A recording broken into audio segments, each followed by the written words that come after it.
हर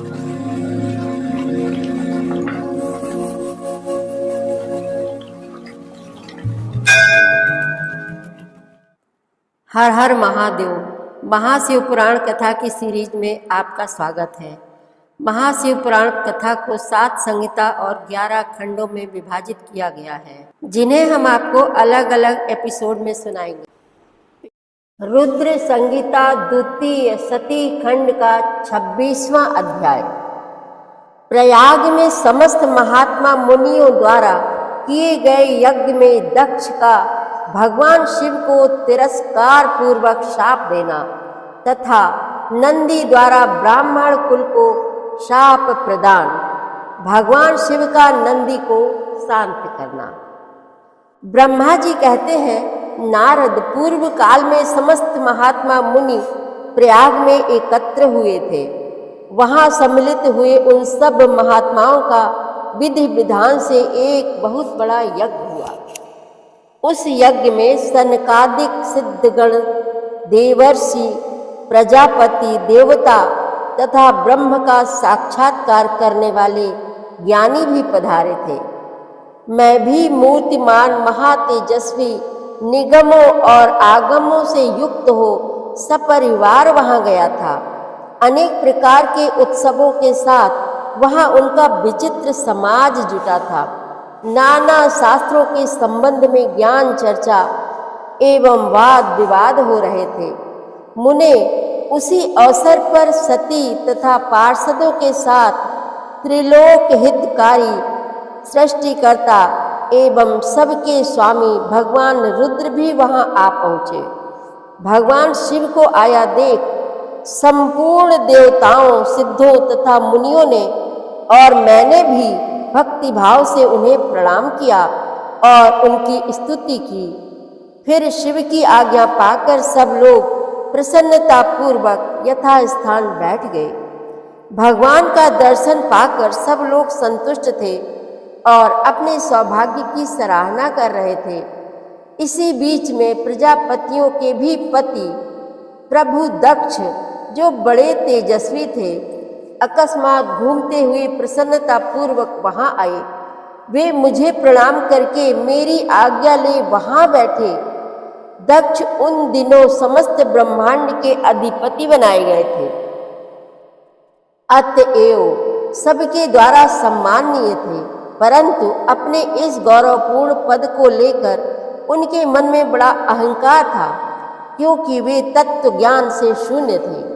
उस समय समस्त देवर्षियों ने नतमस्तक हो स्तुति और प्रणाम के द्वारा दोनों हाथ जोड़कर उत्तम तेजस्वी दक्ष का आदर सत्कार किया। परंतु जो नाना प्रकार के लीला विहार करने वाले, सबके स्वामी और उत्कृष्ट लीलाकारी स्वतंत्र परमेश्वर है, उन महेश्वर ने उस समय दक्ष को मस्तक नहीं झुकाया। वे अपने आसन पर बैठे ही रह गए। खड़े होकर दक्ष का स्वागत नहीं किया। महादेव जी को वहां मस्तक झुकाते ना देखकर मेरे पुत्र प्रजापति दक्ष मन ही मन अप्रसन्न हो गए। उन्हें रुद्र पर सहसा क्रोध हो आया। वे ज्ञान शून्य तथा महान अहंकारी होने के कारण महाप्रभु रुद्र को क्रूर दृष्टि से देखकर सबको सुनाते हुए उच्च स्वर से कहने लगे। दक्ष ने कहा, ये सब देवता, असुर, श्रेष्ठ ब्राह्मण तथा ऋषि मुझे विशेष रूप से मस्तक झुकाते हैं, परंतु वह जो प्रेतों और पिशाचों से घिरा हुआ महामनस्वी बनकर बैठा है, वह दुष्ट मनुष्य के समान क्यों मुझे प्रणाम नहीं करता? शमशान में निवास करने वाला यह निर्लज्ज जो मुझे इस समय प्रणाम नहीं करता, इसका क्या कारण है? इसके वेदोक्त कर्म लुप्त हो गए हैं। यह भूतों और पिशाचों से सेवित हो मतवाला बना फिरता है और शास्त्रीय विधि की अवहेलना करके नीति मार्ग को सदा कलंकित किया करता है। इसके साथ रहने वाले या इसका अनुसरण करने वाले लोग पाखंडी, दुष्ट, पापाचारी तथा ब्राह्मणों को देखकर उद्दंडता पूर्वक उसकी निंदा करने वाले होते हैं। यह स्वयं ही स्त्री में आसक्त रहने वाला तथा रति कर्म में ही दक्ष है। अतः मैं इसे शाप देने को उद्यत हुआ हूँ। यह रुद्र चारों वर्णों से पृथक और कुरूप है, इसे यज्ञ से बहिष्कृत कर दिया जाए। यह शमशान में निवास करने वाला तथा उत्तम कुल और जन्म से हीन है, इसलिए देवताओं के साथ यह यज्ञ में भाग ना पाए। ब्रह्मा जी कहते हैं, नारद, दक्ष की कही हुई यह बात सुनकर भृगु आदि बहुत से महर्षि रुद्र देव को दुष्ट मानकर देवताओं के साथ उनकी निंदा करने लगे। दक्ष की बात सुनकर नंदी को बड़ा रोष हुआ। उनके नेत्र चंचल हो उठे और वे दक्ष को शाप देने के विचार से तुरंत इस प्रकार बोले। नंदीश्वर ने कहा, अरे रे महामूढ़, दुष्ट बुद्धि शठ दक्ष, तूने मेरे स्वामी महेश्वर को यज्ञ से बहिष्कृत क्यों कर दिया? जिनके स्मरण मात्र से यज्ञ सफल और तीर्थ पवित्र हो जाते हैं, उन्हीं महादेव जी को तूने शाप कैसे दे दिया? दुर्बुद्धि दक्ष, तूने ब्राह्मण जाति की चपलता से प्रेरित हो इन रुद्रदेव को व्यर्थ ही शाप दे डाला है। महाप्रभु रुद्र सर्वथा निर्दोष है, तथापि तूने व्यर्थ ही उनका उपहास किया। ब्राह्मणाधम, जिन्होंने इस जगत की सृष्टि की, जो इसका पालन करते हैं और अंत में जिनके द्वारा इसका संहार होगा, उन्हीं इन महेश्वर रूप को तूने शाप कैसे दे दिया? नंदी के इस प्रकार फटकारने पर प्रजापति दक्ष रोष से आग बबूला हो गए और उन्हें शाप देते हुए बोले, अरे रुद्रगणों, तुम सब लोग वेद से बहिष्कृत हो जाओ, वैदिक मार्ग से भ्रष्ट तथा महर्षियों द्वारा परित्यक्त हो पाखंडवाद में लग जाओ और शिष्टाचार से दूर रहो। सिर पर जटा और शरीर में भस्म एवं हड्डियों के आभूषण धारण करके मद्यपान में आसक्त रहो। जब दक्ष ने शिव के पार्षदों को इस प्रकार शाप दे दिया, तब उस शाप को सुनकर शिव के प्रिय भक्त नंदी अत्यंत रोष के वशीभूत हो गए। शिलादपुर नंदी भगवान शिव के प्रिय पार्षद और तेजस्वी हैं। वे गर्व से भरी हुई महादुष्ट दक्ष को तत्काल इस प्रकार उत्तर देने लगे। नंदीश्वर बोले, अरे शठ दुर्बुद्धि दक्ष, तुझे शिव के तत्व का बिल्कुल ज्ञान नहीं है, अतः तूने शिव के पार्षदों को व्यर्थ ही शाप दिया है। अहंकारी दक्ष, जिनके चित्त में दुष्टता भरी है, उन भृगु आदि ने भी ब्राह्मणत्व के अभिमान में आकर महाप्रभु महेश्वर का उपहास किया है। अतः यहाँ जो भगवान रुद्र से विमुख तुझ जैसे दुष्ट ब्राह्मण विद्यमान है, उनको मैं रुद्र तेज के प्रभाव से ही शाप दे रहा हूँ। तुझ जैसे ब्राह्मण कर्म फल के प्रशंसक वेदवाद में फंसकर वेद के तत्वज्ञान से शून्य हो जाएं। वे ब्राह्मण सदा भोगों में तन्मय रहकर स्वर्ग को ही सबसे बड़ा पुरुषार्थ मानते हुए स्वर्ग से बढ़कर दूसरी कोई वस्तु नहीं है ऐसा कहते रहें तथा क्रोध, लोभ और मद से युक्त हो निर्लज्ज भिक्षुक बने रहें। कितने ही ब्राह्मण वेद मार्ग को सामने रखकर शूद्रों का यज्ञ कराने वाले और दरिद्र होंगे, सदा दान लेने में ही लगे रहेंगे। दूषित दान ग्रहण करने के कारण वे सबके सब नरकगामी होंगे। दक्ष, उनमें से कुछ ब्राह्मण तो ब्रह्म राक्षस भी होंगे। जो परमेश्वर शिव को सामान्य देवता समझकर उनसे द्रोह करता है, वह दुष्ट बुद्धि वाला प्रजापति दक्ष तत्व ज्ञान से विमुख हो जाए।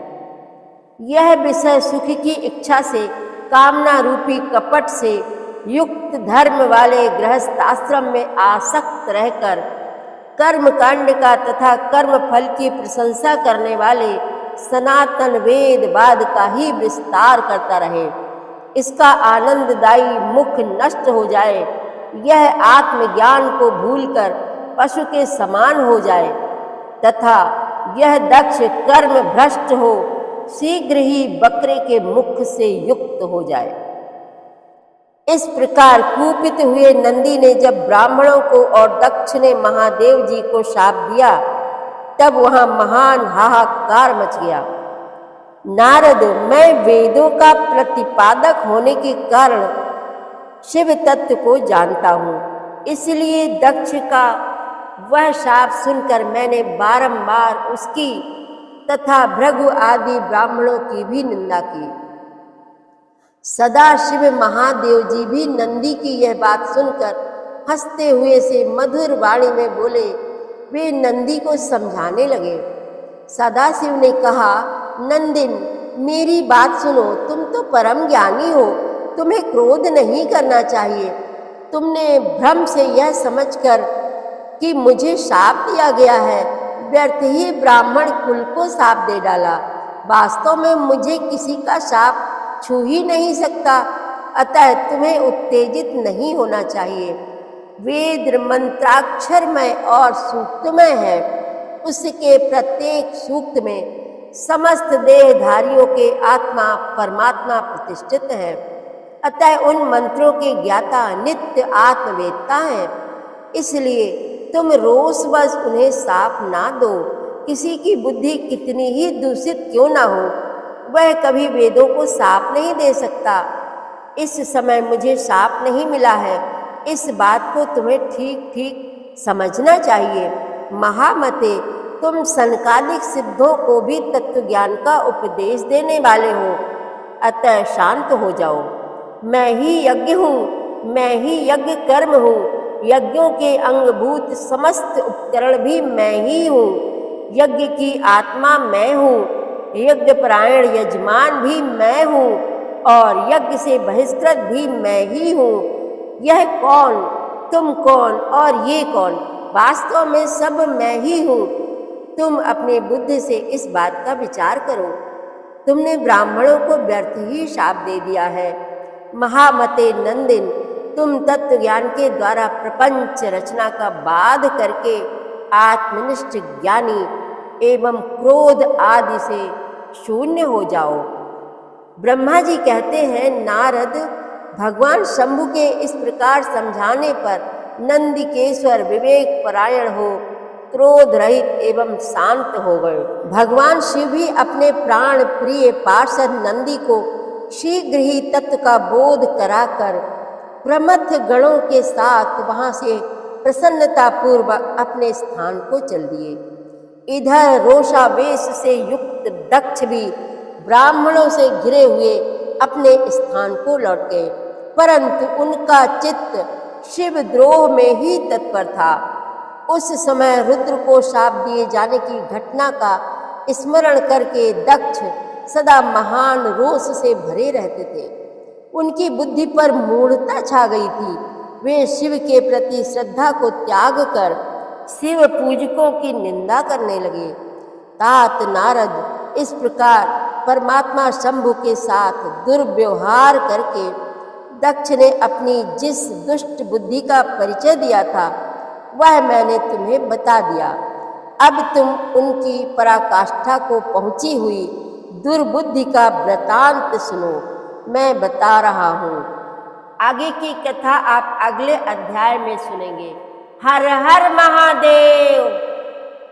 आगे की कथा आप अगले अध्यायों में, अगले एपिसोड में सुनेंगे। संपूर्ण शिव महापुराण कथा की सीरीज में शामिल होने के लिए आप हमारे चैनल अपनी विरासत को सब्सक्राइब कर लीजिए और वीडियो को लाइक शेयर करना मत भूलिएगा। हर हर महादेव।